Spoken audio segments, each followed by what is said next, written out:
kalagayan ng ating bansa. He is prepared to suffer. Sa kanya po ay palagay ko kahit buhay niya itataya niya, alang-alang sa kanyang bansa. Sana'y marinig mo ang aking sasabihin, Mayor, Mr. President. You are the image of sacrifice and courage. You are the epitome of a leader who gave it all but asked for nothing. You are the unifying force to restore the rectitude and the majesty of our laws. You are the embodiment of a leader that inspire a brave, independent, and sovereign nation. Sa ating po mga kababayan, huwag po kayong mawawala ng loob. I always believe that there is time for reckoning and for truth to prevail. Let us bring back our decency, our patriotism, and our true sense of nationhood. Let us bring back our qualities that define us and prove as to who we are as a people. Let us be resilient. Let us be steadfast. Let us be patient towards our march to normalcy, transparency, and integrity. Let us bring back our president no matter what happens. Mabuhay po kayong lahat. Mahalin natin Sa ating ginagalang, kinikilala at respeto, Pangulong Rodrigo Roa Duterte, tanggapin po ninyo ang aking magalang na pagbating happy birthday sa inyo. Bagamat tayo'y naharap sa napakalaking pagsubok, Mr. President Duterte, hangad ko po ang inyong mas mabuting kalusugan. Pinagdarasal ko ho ang inyong kaligtasan at ang agarang paglaya at pag-uwi dito sa ating bansa, sa Pilipinas, sa iba't ibang panig ng mundo at dito sa Pilipinas. Patuloy po tayong magkaisa. Huwag po nating kalilimutan ang taong tunay na nagmamahal sa ating mga Pilipino. Lumaban sa sindikato ng droga, linabanan ang mga kriminal, subalit inihandog ng sarili niyang gobyerno sa kamay ng mga naglalaway na banyaga. Patuloy po tayo magkaisa, sikapin po natin na may uwi si Pangulong Rodrigo Roa Duterte sa lalong madaling panahon. At ngayon po tayo ay humaharap sa isang palapit na halalan. Sana ho, magtulong-tulong tayo, tulungan ninyo ang Duterte 10 o yung 10 kanyang inendorso bilang kandidato at kasenador.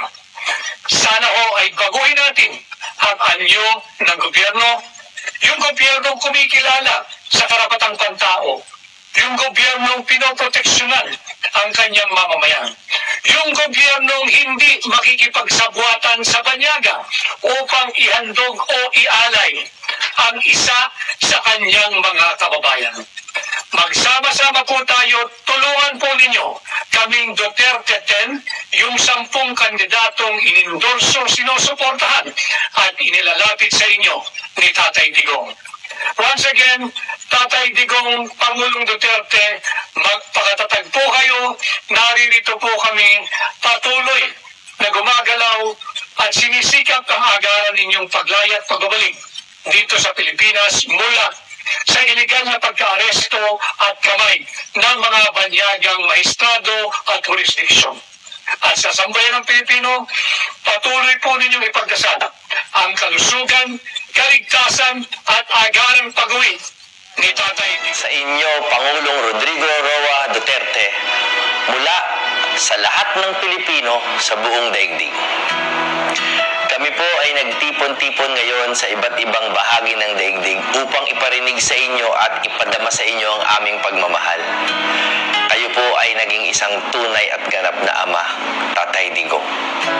Ganap na ama na nagmahal, nagturo, nagdisiplina, at nagtanggol.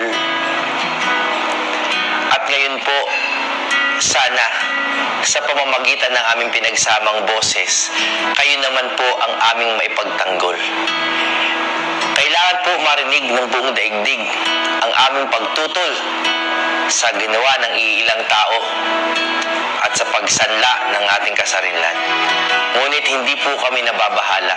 Tapos na po kaming lumuha at ngayon po kaming lahat ay nakahanap na ng tapang at ng lakas upang ibalik si Tatay Digong sa kanyang bansang sinilangan.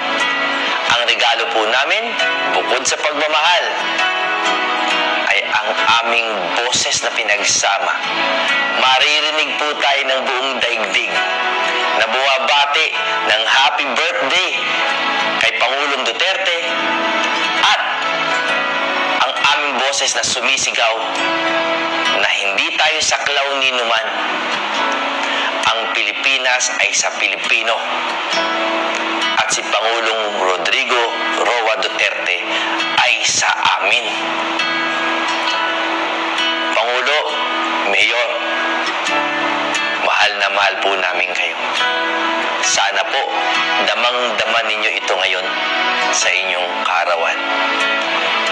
Happy birthday to our dear friend, our mentor, our father, and the one true President of the Republic of the Philippines, Rodrigo Roa Duterte. Sa ating mga kaigsuunan, hindi sa Luzon, Visayas, Mindanao, o sa talang dapit sa kalibutan.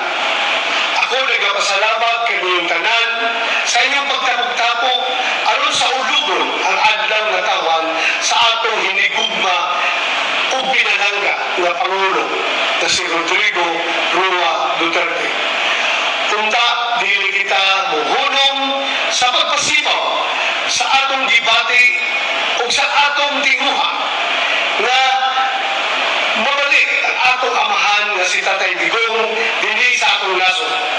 O ato siyang apilon sa atong mga pag-ampo sa labaw magkagagagahon nga hatagan siya o maayong panglawas, lantip nga paguna-una o ligon nga baluganan aron malampasan niya ang tanang hagit na iyang yatubang karon. Daghang salamat mga kaigsunan ko, hinaot nga panalanginan kita sa labaw makagagahon. Bring